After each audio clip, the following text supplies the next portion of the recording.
All right. Good evening, everybody. Hope everybody's had a good day. It's great to see everyone. Sounds like you're doing really well. Let me share with you news of our family here at Berea. Then at the appropriate time, Brother Jim Hunley is going to lead us in our opening prayer. Jonathan has our songs tonight. And then Chris James has our closing prayer tonight. And our speaker for the auditorium class is Jessie Johnson tonight. We're looking forward to that as well. I could not believe my eyes when the back door opened of the fellowship hall and in walked Dagmar. We're glad that you're here, but we're not. I don't know what you're doing, but you're something else. I'm glad you're doing so good you can be here tonight. We're grateful for that. Jimmy Flatt is doing better after his successful surgery. Cameron Douglas is the 8-year-old grandson of Ricky Markham. He was bit by a poisonous snake. They didn't get to see the snake, evidently. They don't know what it is, but they did confirm it was poison.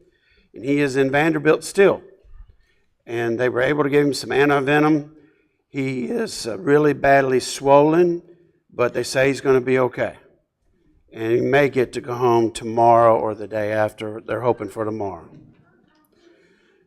Please continue to remember Brenda Harden, who is Marcy Boone's mother. She's on hospice care.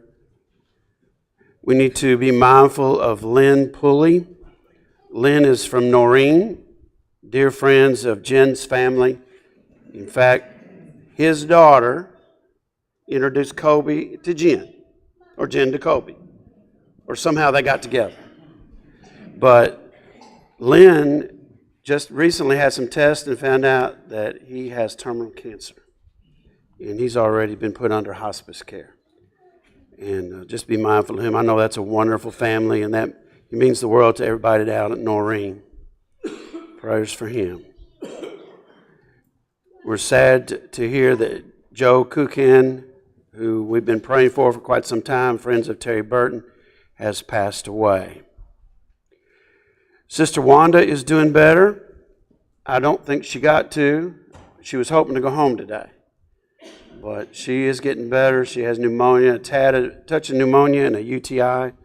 And they've been pumping her full of antibiotics. She is improved, and I was hoping to go home this evening, but I hadn't heard yet. They were going to let me know if she did, and I haven't heard. So she may not have gotten to go home. Jen shared with me pictures of Casey Montgomery Rowe and her little son, Conway. Remember, Conway had the brain bleed. And she got to hold him. Was it today? 2 days ago. She actually got to hold him for the first time. He has dropped in weight since being born down to 1.5 pounds. But he's doing better. They think the brain bleed is resolving on its own. And he was gripping his mama's finger and kicking his leg and doing other things. It was such a sweet video that I got to see. I understand that Shauna Sanders, friends with Trish and her family, she woke up Monday. She's not really aware of everything yet, but she's conscious. We're grateful for that. Can pray that her brain will continue to heal and that she will get on the mend. Jeff Klingler's gotten good results so far on his tests. Pray that that will continue. Junior Schrum has not been feeling good, so Shelley went to take him to Vanderbilt to get checked on, and they're going to go ahead and do his 1-year post-transplant testing to make sure that his heart is doing well. They believe the problems that he's having is because he's dehydrated. So we're praying that that's the case. Pray for good results. He's been doing so well, we want that to continue.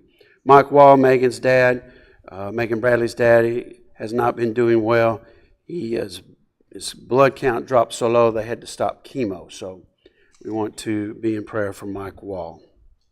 Is there anyone else that we need to add to our list? Our Magi boxes are to be turned in by Saturday, this coming Saturday. I've seen a bunch of them in Sherry's office.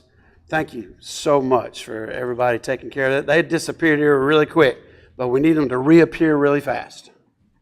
So if you need to bring them by during the week, please do that, but they need to be here by Saturday. If you have any questions, you can see Mary Catherine about that. She's kind of been helping to head that up. Lots of cool stuff going on with the kids, our youth group.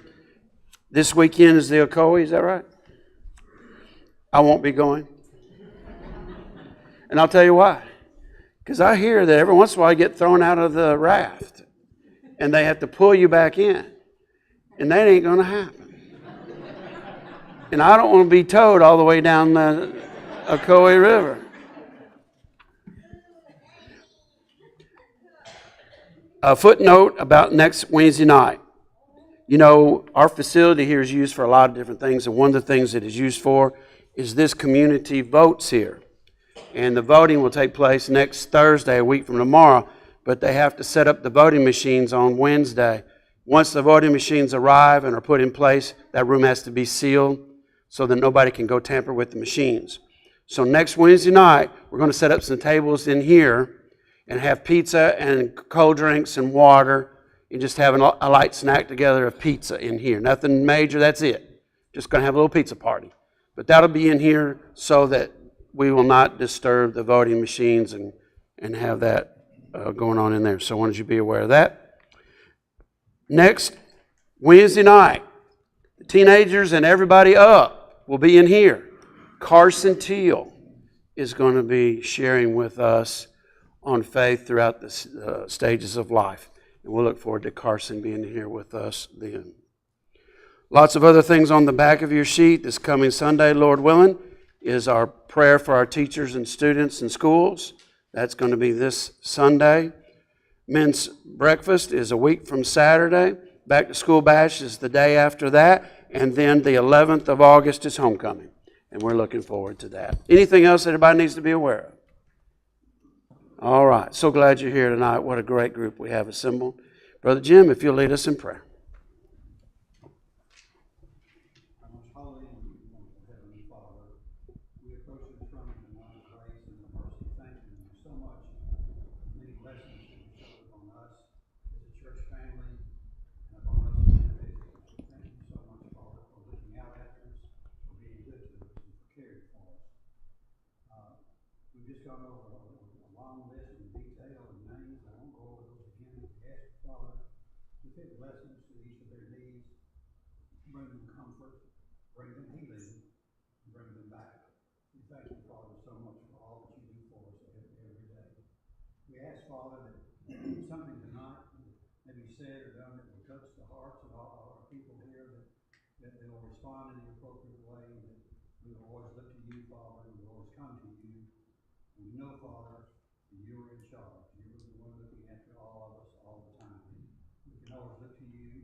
In our books, the song number is number 669. This is My Father's World. 669 if you want to follow along in the book.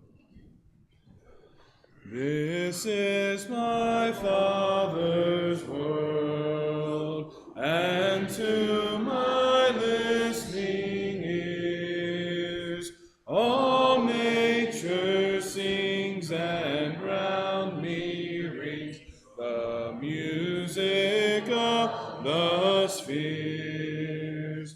This is my Father's world. I rest me in the thought of rocks and trees, of skies and seas.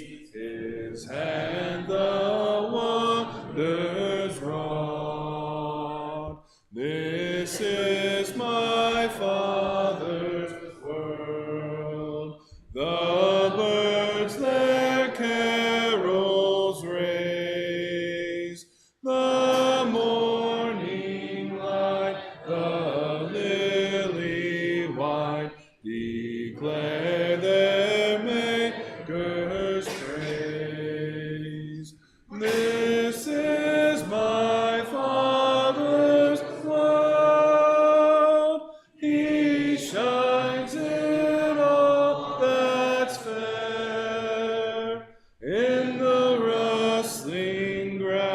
I hear him pass.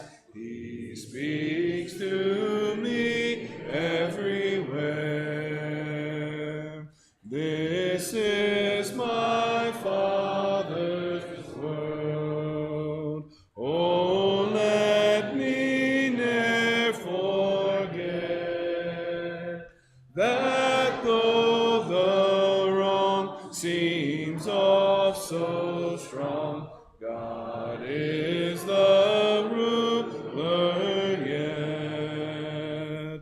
This is my Father's world. Why should my heart be sad? The Lord is King. Let heaven ring.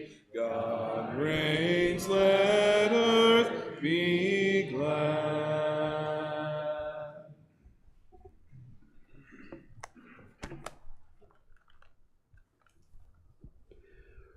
Romans chapter 12, beginning with verse 1. I appeal to you, therefore, brothers, by the mercies of God, to present your bodies a living sacrifice, holy, acceptable unto God, which is your reasonable service. Do not be conformed to this world, but be transformed by the renewing of your mind, that you may prove what is that good and acceptable and perfect will of God. Thank you, Jonathan, for leading that song for us tonight. He actually picked out another one. But yesterday, in visiting with Jessie, getting ready for today, he shared with me that that was his favorite song. So I wanted to sing that tonight. And listen to the words of that song. It reminds me, Paul talking to the Grecians at the Areopagus in Acts 17, he talked to them about the unknown God. But he said to them that he's not far from every one of us. And I would suggest to you that, yes, this world, a lot of it is rough shape, isn't it? A lot of ugliness going on, a lot of sinfulness, a lot of immorality, a lot of wickedness. And if you're dwelling in places where evil stays, where evil remains, you might get the idea that everything's bad and it's all bad. But if you're looking in the right places, you'll see God. If you're looking in the right places, you'll marvel at His creation. If you're dwelling in the right places, you'll see and hear His people. They talk a little different, they walk a little different, and they live a little different. And what a blessing God's people are. I've had to dwell with those who are not God's people. I've had to go to school with some guys and girls that weren't God's people, and it was tough. Back when I was in high school, my dad went to work with an area in the church in Illinois where it was pretty much a mission field area. And it was during busing. Some of you know what busing is.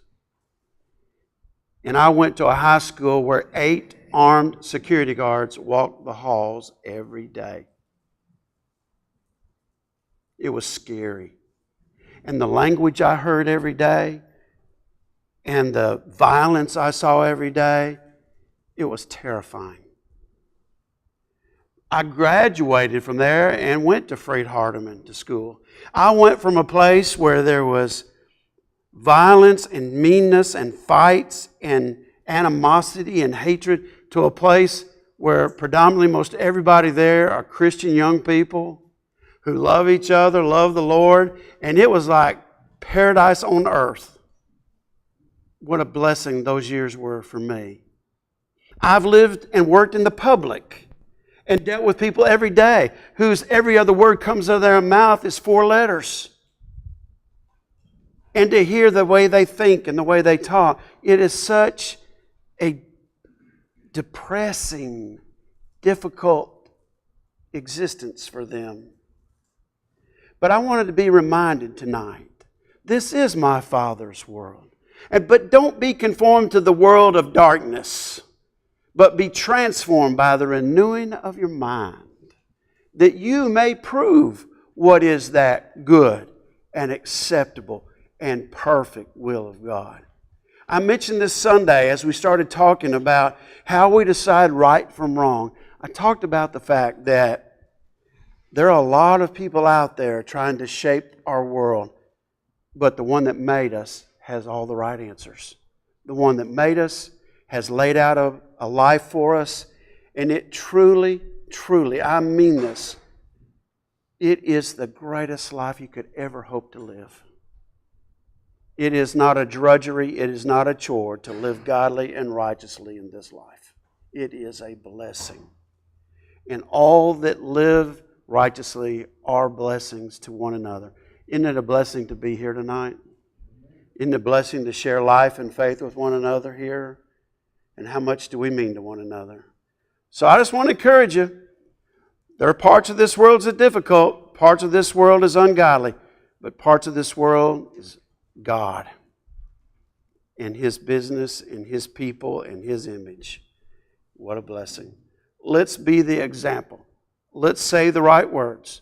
Let's do the right deeds in His name, to His glory, that we might make a difference. I hope tonight, in our time together, you'll be encouraged to walk with God all your days. If you need to respond, do so as together we stand and sing.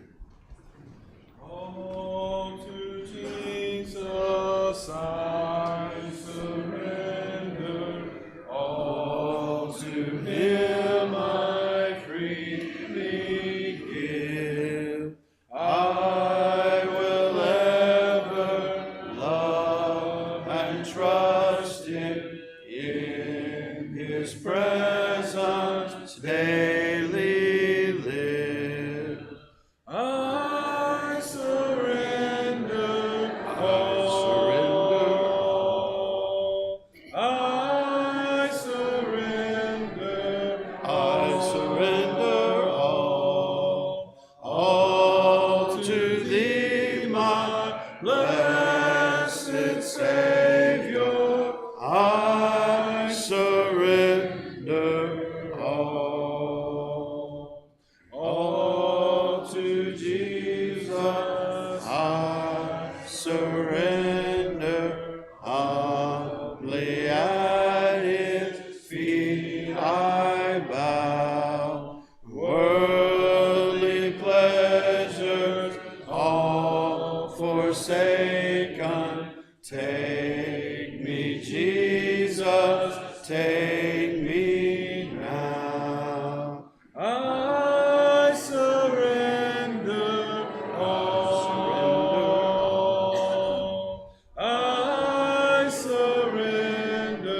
I surrender all to Thee, my blessed Savior. I surrender all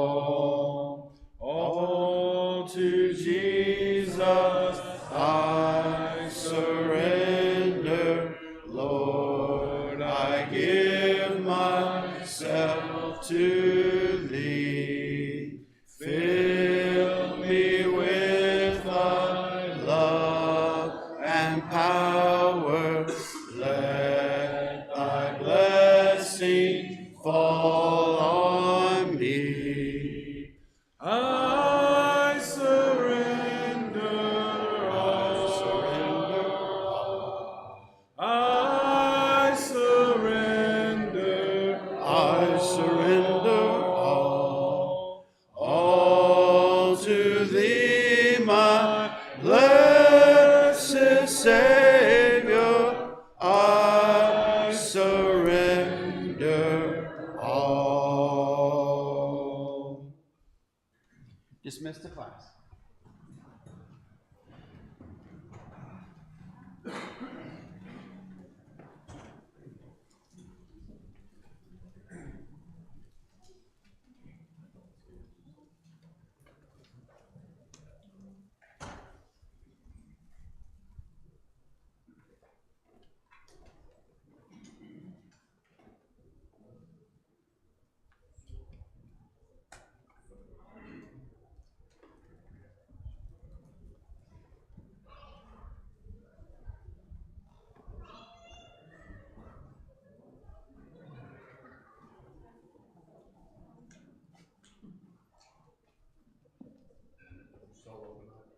guess it's all me.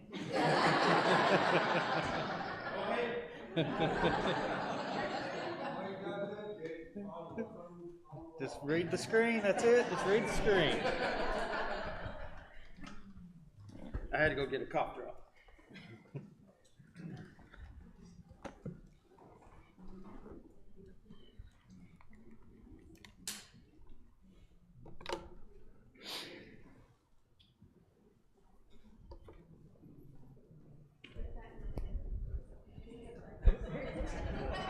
Maybe.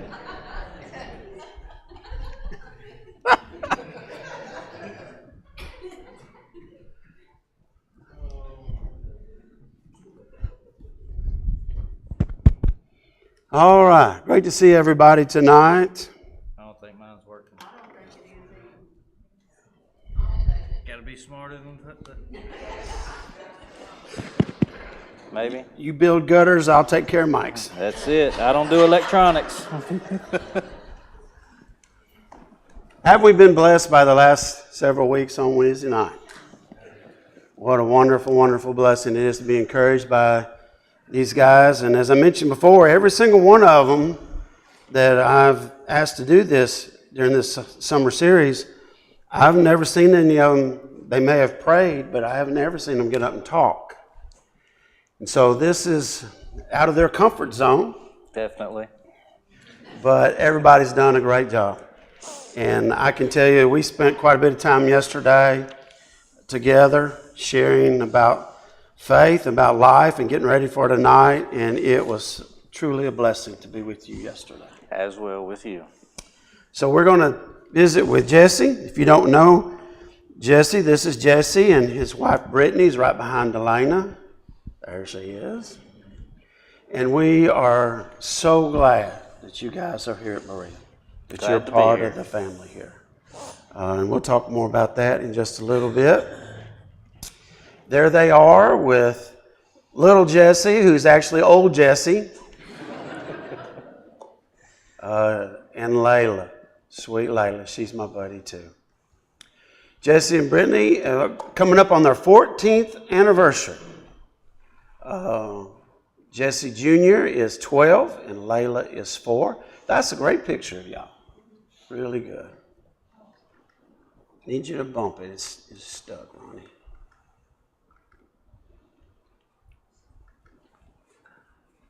Well, that was a good talk. Y'all live out toward Hartsville. That's how far they come. Several of y'all live out that basic direction. About half an hour to get here or so. Depending on who's driving. Well, if you're driving. If I'm driving, I'm with Dondi 25 minutes. But And they live out in this beautiful place. They have their own place out there in the Hartsville community. And he shared with me yesterday, I didn't know this, he built that himself. That was him and Brittany's sweat equity out there. And isn't that a beautiful place? Look at that yard. If we want to play volleyball, we know where to go. Come on. Just anytime. bring the poles and the ball. We got That's it. But it's just a beautiful place. They got a big garden back by is it toward the greenhouse in the back? That is. You got a beautiful garden out there. And Brittany shared with me a picture today that every time it rains, they get a rainbow in their backyard. And she shared with me a picture of a double rainbow. And it was beautiful. Jessie is a gutter guy. So if you need guttering, he's your guy. He did the guttering for that building, I guess. Did you do that? No. Just a nice picture of some good-looking gutters. That was just something I found on the internet. If you look real closely, there's not even gutters on that house. Oh. That's why they look so great. You don't even, if you do something right, you don't even see it. That's right. Yeah. Moving right along. All right, Jessie, so tell us about when and where you were born. I know you're 41, is that right? I was born December 15th of 1982 in Gallatin I think at that time it was Sumner Memorial Hospital. My mom and dad, Trish and JD, as everybody knows them back here, lived in Legardo my whole life till 2020 when got the house done and we moved to Hartsville. Was definitely raised in a godly home. Was in Legardo Church of Christ my whole life growing up, and till I got old enough, I decided I knew better and I could do it on my own, and We'll talk more struggled about there that. for a while. We'll But talk more about that in just a little bit. But JD and Trish actually came first and brought the kids with them some. yep. And we'll talk more about that later. But how long have y'all been going here, JD or Trish? They got married in the old building across the way over there. All right? But we are tickled to death that Barry and Amber are here now as well. And Jessie and Brittany and the kids are here. And David and Vanessa are here. Y'all just need to keep bringing your families. Just keep bringing them cousins, everybody else. It'll be great. But we're tickled to death, not only to know you, but to share life here together. Y'all are a wonderful family, and we love y'all so much. So you met Brittany while you were working for her dad. Well, working with her dad, and then later on we did have a machine shop together doing engine work in Lebanon. That was, yeah, that's what I tell everybody is get to be good friends with her dad first. It'll work out for you in the long run a lot better. It does work out that well. So y'all got married on August the 10th? No, No? August 28th. 28th. Okay. I may have put it down wrong, but I'm just testing you. You passed. All right. So how old were y'all when you got married? Had to be pretty young. Well, I was, Hey, Ronnie, are you up there? No. Yeah, we just we're getting feedback from something. So how old were y'all? I was 27, would have been 28 that year, and she was 22. She was 23 when we got married, so yeah. There's just over 5 years between us. So y'all dated for a while before you got married, 5 years? Right at 5 years, yep. Yep. So tell us about life with her, you and Brittany. She's my rock, that's for sure. Whether she knows it or not, she was got me back on, not necessarily coming to church to begin with, but she pulled me away from where I was headed, the path I was headed now. She kept me from going any further. That's the wedding date of August the 28th.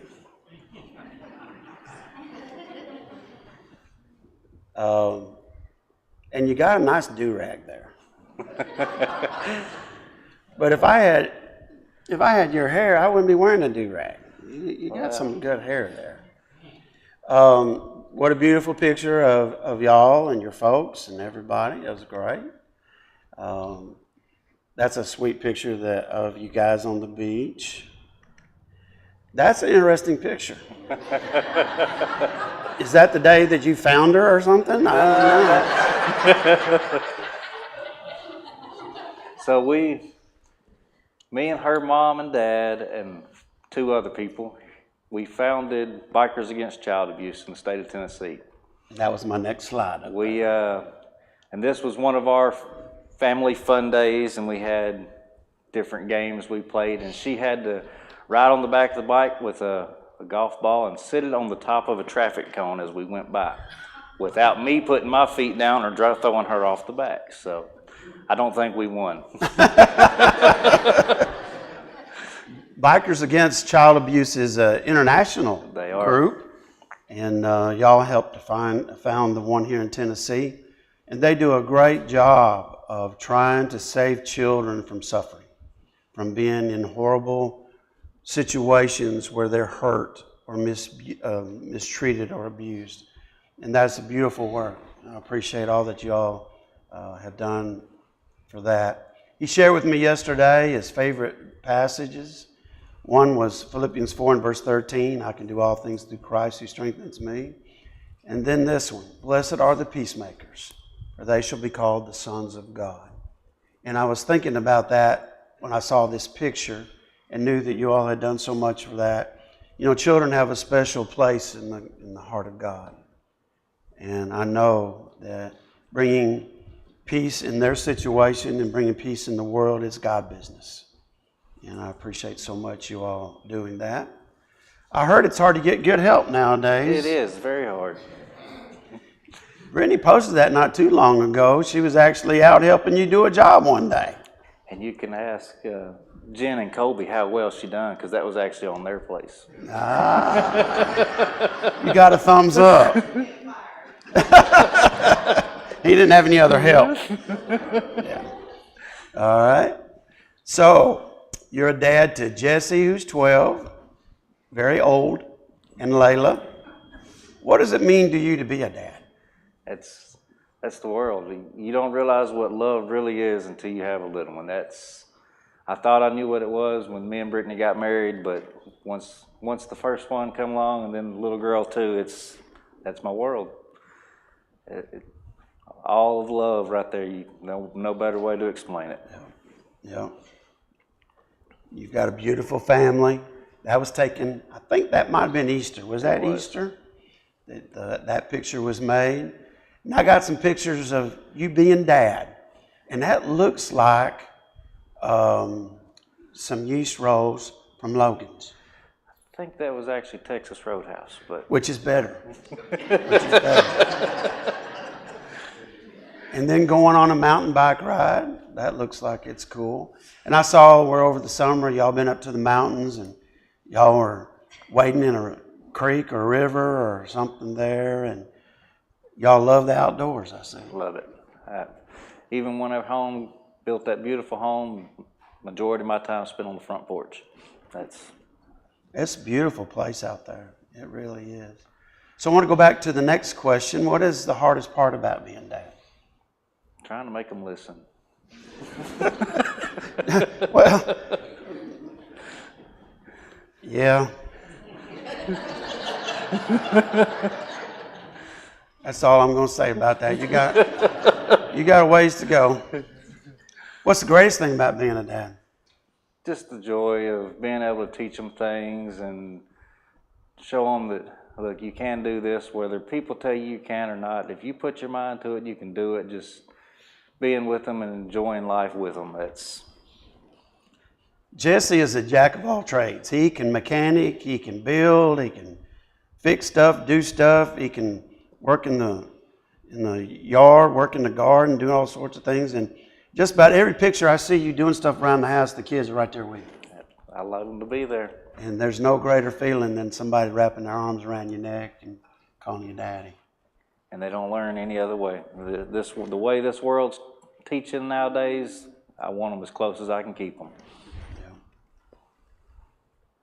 So how long have you attended Berea? Now, I know the answer to that, so I'm going to cut you off right here for a minute. And I'm going to tell you something. That's when they came to Berea for the first time. Trish and JD asked them to come to Friends and Family Day on January the 7th of this year. And he told me yesterday at lunch that they ain't missed since. And I remember Trish telling me that day, January the 7th, that she'd been praying for you guys. Long time. That you would come home to Jesus. And that Brittany would come with you. And the two of y'all would be on fire for Jesus. Well, Trish, here we are, and want to help any way we can and keep that fire going with anybody else that needs it as well. Because I know I've been where I needed it in my life, and I'll help anybody any way I can. I know you will. And you already are. You two are fire plugs. I'm telling you something. Anything gets done around here, y'all are just jumping right in and getting it done before anybody can blink. And that's awesome. But I just want to encourage you guys. Think about how powerful an invite can be. That they asked them that if you will come and go to church with us, and they ain't missed since. They've been here all along. And Jesse rededicated his life, and Brittany was baptized here, and isn't that a blessing? That's the wonderful blessing. So what does Berea mean to you? Why have you guys gotten attached, and why is it a great place for your family? Well, since day one, it's been family. It's walked in the door and everybody treated us like we'd been here our whole life. Couldn't ask for anything better. Yeah. I know you shared with me yesterday that when you all got back home, Brittany and you were talking, and Brittany said something to the effect of, it's the first place that I felt like I wasn't being judged, that I was truly welcome, and that I found a place where I could belong. And I'm telling you something, that's the way God intended for it to be. We're not cookie cutter Christians. We all look different, sound different, come from different backgrounds, raised different, but we can all be one in Jesus. And we all have a place at the table. And it is like family. You know, I remember growing up as a kid at my grandma's house. They put these tables together. They kept putting parts to tables and make it bigger, bigger, bigger, bigger. Wasn't big enough for all the kids. We had to set our own table. But somebody else would come walk in the door and somebody grab a plate and put it down another place, and they just move over and slip in there. And that is the family of God. And we're so glad you're here.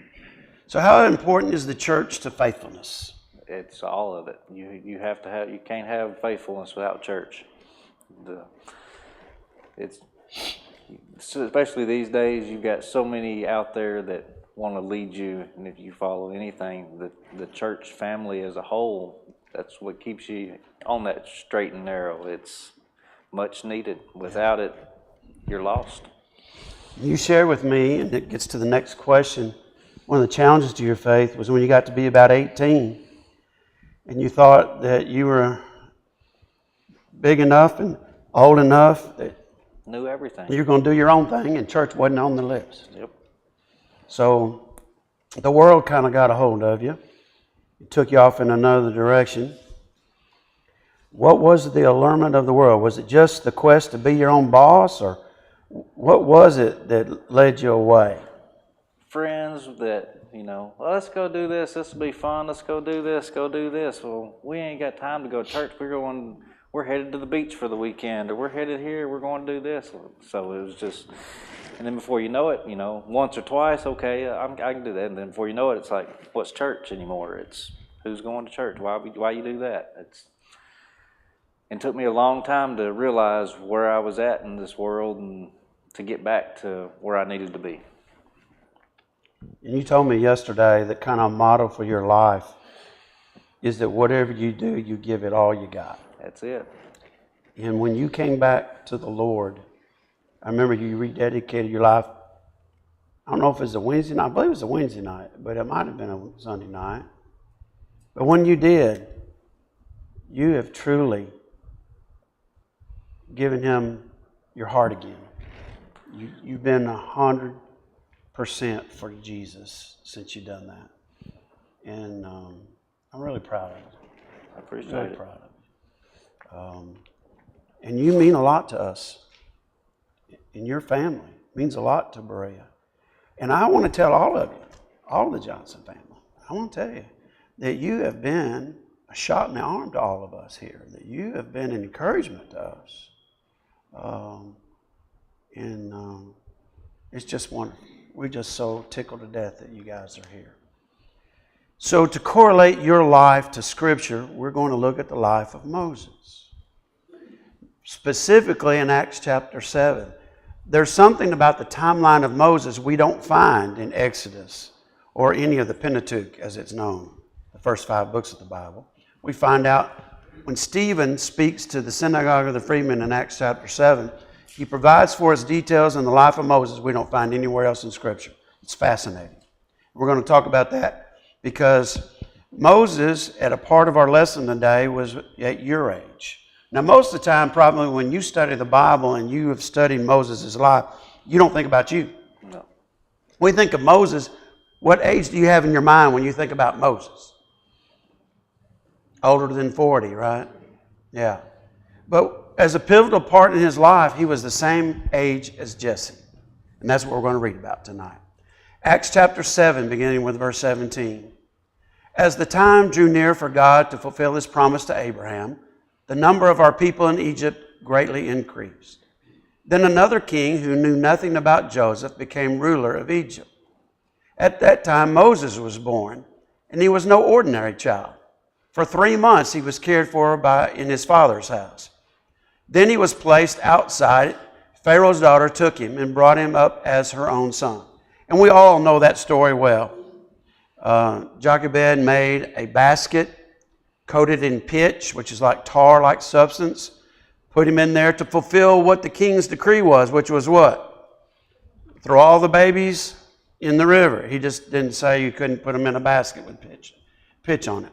And so Pharaoh's daughter went to bathe in the river and found the baby and found out that the mother could be his nurse. So she came and nursed the baby, but he was raised as Pharaoh's daughter's son, or the king's grandson. So how did Moses grow up? Royalty. Not just any royalty, the royalty of power of that part of the world. He was rich, he was well educated, he could have anything he wanted, do whatever he did. But because his mother was a nurse, she taught him the ways of God, taught him who he really was, what his lineage was. And so one day, things changed for him. Moses was educated in all the wisdom of the Egyptians and was powerful in speech and action. When Moses was Jesse's age, he decided to visit his fellow Israelites who were in the land of Goshen. So he gets there and he sees one of them being mistreated by an Egyptian. So he went to his defense and avenged him by killing the Egyptian. So the Egyptian was beating the Israelite. He came to his aid, and in the fight that ensued, the Egyptian died. Okay? But I think Moses thought that wasn't going to be a lot said about that, but he was wrong. Moses thought that his own people would realize that God was using him to rescue them, but they did not. The next day, Moses came upon 2 Israelites who were fighting. He tried to reconcile them by saying, "Men, you are brothers. Why do you want to hurt one another?" But the man who was mistreating the other pushed Moses aside and said, "Who made you ruler and judge over us? Do you want to kill me like you killed the Egyptian yesterday?" So when Moses heard those words, what did he know? This is no place to be, because now I'm in danger. The Israelites all know I killed an Egyptian, and he's in trouble, so he flees. When Moses heard this, he went to Midian, where he settled as a foreigner and had 2 sons. So I want to stop there for a minute, because there's another correlation of something that dawned on me yesterday in our time together. And it goes back to the children, not your children, the kids. Bikers against child abuse. There's in your DNA, spiritually, a disdain for anybody that would hurt a child. And you would come to their defense. You're not going to sit there and watch a child get hurt. No, couldn't do it. And it was in Moses' DNA that he was not going to just sit there and watch a fellow Israelite be killed. So he came to his defense, and it must have been some kind of fight. Because in the defense of the Israelite, an Egyptian dies. Now, what does that tell you about Moses?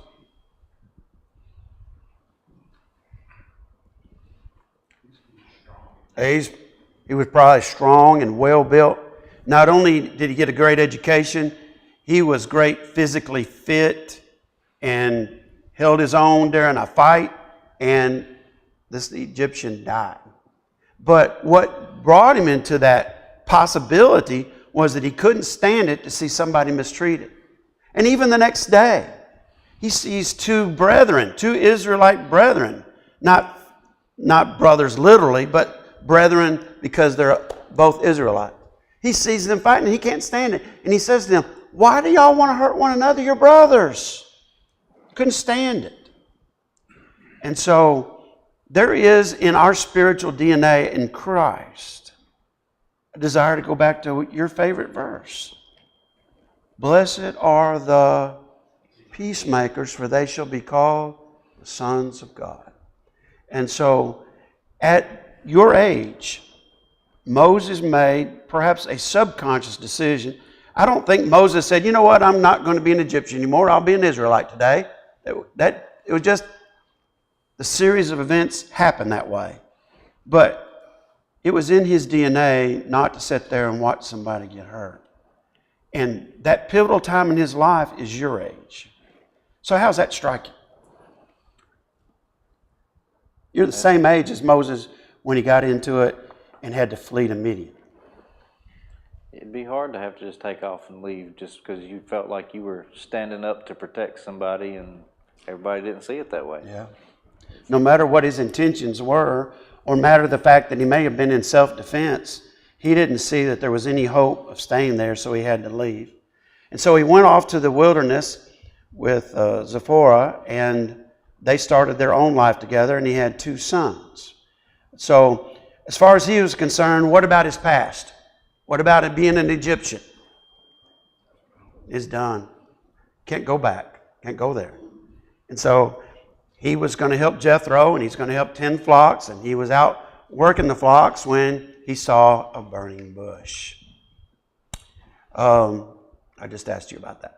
After 40 years had passed, an angel appeared to Moses in the flames of a burning bush in the desert near Mount Sinai. So he went from age of 40 to where he stood up against the Egyptian. 40 years transpire. What's he do during 40 years? He's taking care of sheep, which is out in nature. He spent his vocation outside. Now, I don't know about gutters. They may not have had gutters back then. But he spent his time outdoors. So he's probably well-tanned, well-built, and taking care of sheep. And it's interesting to me that how, of all the things that Jesus is described as, one of the things that he's described is what? A shepherd who cares for sheep. And Moses was out there caring for sheep. There's so many symbolisms in the life of Moses. So at the age of 80, he's out tending sheep when he sees the bush on fire. I don't know if most 80-year-olds are going to sign up to go back to Egypt at that point. All right? When he saw this, he was amazed at the sight, and he went over to look more closely. He heard the Lord's voice. I am the God of your fathers, the God of Abraham, Isaac, and Jacob. Moses trembled with fear and did not dare look. Then the Lord said to him, take off your sandals. The place where you're standing on is holy ground. I have indeed seen the oppression of my people in Egypt. I have heard their groaning, and I have come down to set them free. Now come, I will send you back to Egypt. This is the same Moses whom they had rejected with the words, who made you ruler and judge? He was sent to be the ruler and deliverer by God himself through the angel who appeared to him in the bush. He led them out of Egypt and did wonders and miraculous signs in Egypt, at the Red Sea, and for 40 years in the desert. So thinking about 40 years of age right now, you're actually 41. 40 years in the wilderness as a shepherd. Then he goes and does God's bidding and brings the Israelites out. And then what does he do for 40 more years? Lives in the wilderness. Lives in the wilderness. You said yesterday, and I quote, this is my forever home as far as I see it happening, and me and Brittany are going to grow old out there. That's our last house. So like Moses, you're out in the wilderness, and you're going to stay in the wilderness. Stretching it a little bit, there you go. It'll be the last house I build. There you go. Brittany, from now on, you're building. She probably could, by the way. When Moses comes back to Egypt to lead the Israelites out of bondage, another 40 years passed. Jesse, if you live to be 80 years old, how do you see yourself spiritually speaking at the age of 80? Hopefully with a lot more knowledge than what I have now. Okay. Hopefully it'll be to encourage others that I can tell you from experience that this is what you need to do, what you want to do, how to do it. I still got a lot of learning to do. That's one of my downfalls. I'm not a reader, so I've got to where my reading of the Bible, I've found these nice little apps on the phone where to read it to me. So Whatever it takes. but And sometimes listening to the Word, there are things that will come out to you differently than if you were reading it for yourself. And I will tell you this: Jesse's a quiet guy. When you go up and engage with him, though, he comes out of his shell, and we had a great visit yesterday. And I couldn't help but think that several times there were things that you thoughtfully say. He kind of pauses for a minute, and then he talks, and it's almost like, I need to write that down. That's good stuff. And I think that that you have definitely matured in the Lord. And if you continue on the path that you seek and that you want, I think you'll be a tremendous asset to the kingdom as you age year by year, and that God's got great things in store for you. You're going to mean a lot to a lot of people. that's where I want to be. That's glad. the goal in life. And I'm glad you're here.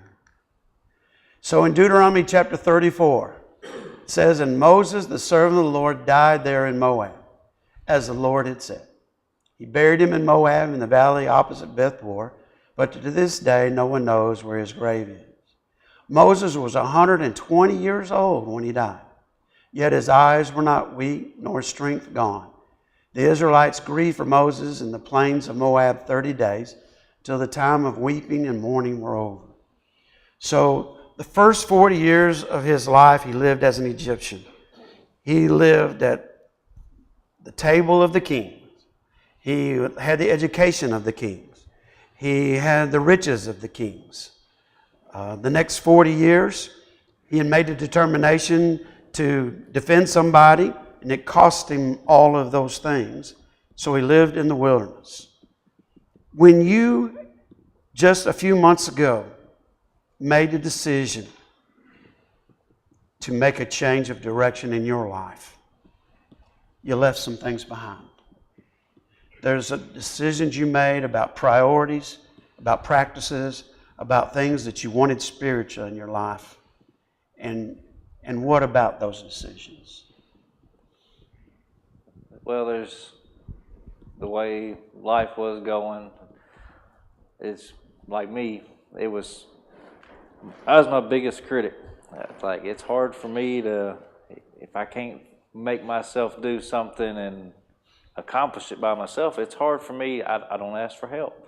I go after it and go get it done. So, and then there was, of course, some friends, not necessarily any that I can say I've just totally lost, but have definitely a few that since been going that don't see or talk to as much anymore. It's like, I hate to be that way, but it's like, come to church with us, and they just want to go off to this or that, and it's like, it's what you got to do. It's what the Bible tells us to do. So, and I have hard, like you saying, I'm a shy person. I don't talk to people. So like going out in public and trying to just go up to somebody, strike up conversation, and try to bring them to the Lord, that's hard for me to do. You give me a foot in the door and I'll talk your head off all day, but... I just want you to just like take a snapshot of where you're at right now and to realize how God has blessed you, that He protected you and brought you to this time in your life. That if you hadn't accepted that invitation, if you guys hadn't come, if things had not changed in your life, if you and Brittany had not sought to put God first in your life, what would you be doing tonight? Enjoying the sins of the world. There's no tellings. Do you think that you've been cheated? Do you think that you are missing out on a great part of your life? Or do you feel like you're really living life now? I'm living life now for sure. haven't lost anything that I needed. That's a big thing, needs and wants, and I needed this more than I wanted other things. That's awesome. And he shared something with me yesterday that I thought was very poignant. He told me that one of the things that held him back from coming back is that he knew there were things in his life that were not straightened out yet. And he didn't want to seem like a hypocrite by coming to church and still not getting it all together yet. And it held him back. In fact, it prevented him from coming back a lot earlier than he did. And I just want to say to all of us, don't ever let anybody have an idea that only people that come here got their act together. Don't wait till you get it all together to come back. You'll never come back. It's making a decision. I want God in my life. I want to put Him first in my life. And then take that step forward as you guys did. When you come forward that night. When Brittany gave her life to Christ that night, that day, right, that afternoon, she knew she wanted to do that. She said she'd been thinking about that. And I mean, just boom. Think about those pivotal decisions that you guys made.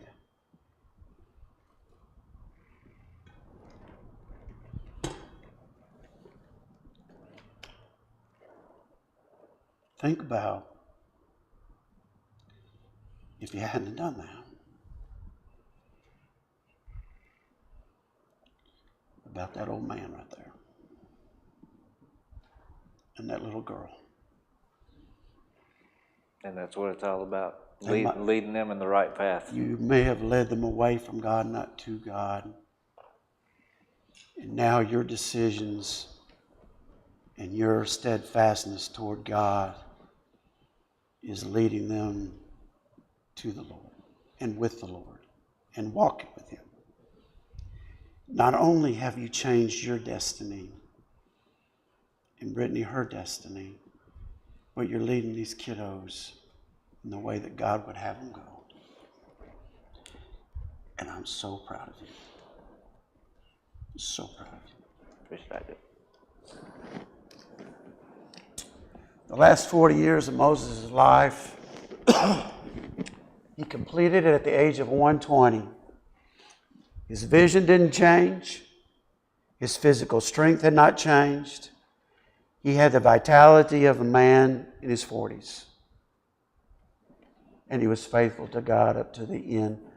Other than when God told him to speak to the rock, he struck the rock and he said, "Must we fetch you water?" And it cost him the promised land. But he was a man of God to the end. So my last question for you tonight is this. If you could read or write the script for the end of your days, whether you live to be 120 or whatever age, what does the end look like? What is the finality of it all? To just follow the Lord in His Word, trust in His Word. That's all we can do. You have to have faith and believe.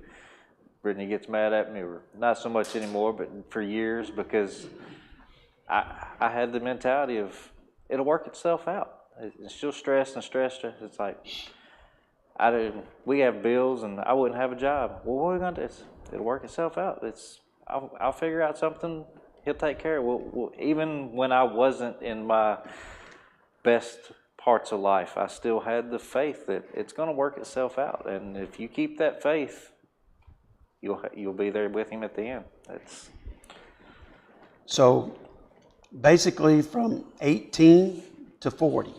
40, when's your birthday? December? Mm-hmm. That's a terrible day to have a birthday, by the way.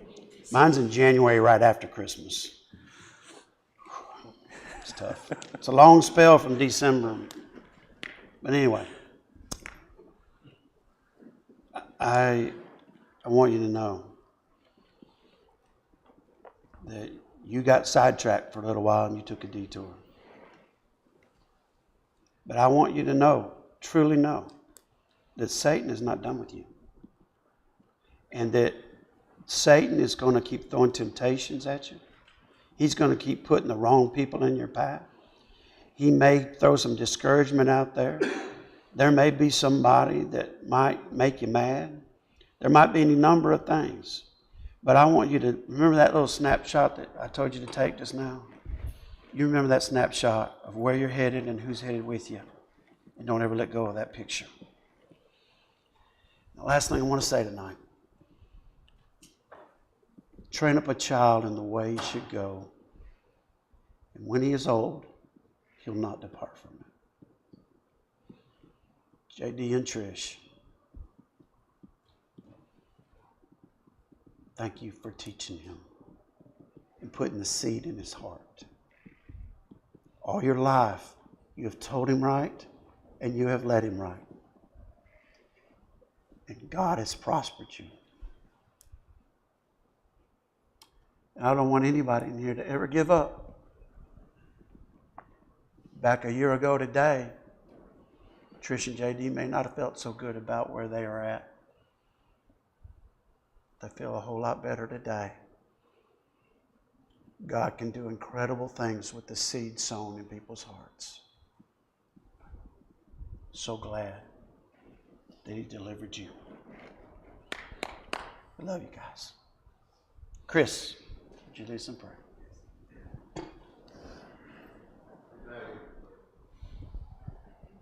Dear Father, that created this world and everything, we just come to you tonight, just thanking you for this wonderful day you gave us, Father. Thanking you for the opportunity we have to come here and study your word tonight. So thank Jessie, his family. It's such a wonderful family here for real. We're so glad that they're with us and that we can all study your word and go to heaven. We're so thankful for that blessing you give us. We're so thankful for the plan of salvation that you put in front of us. We can study and we can strive to go ahead. Again, we ask that you be with us, be with this congregation.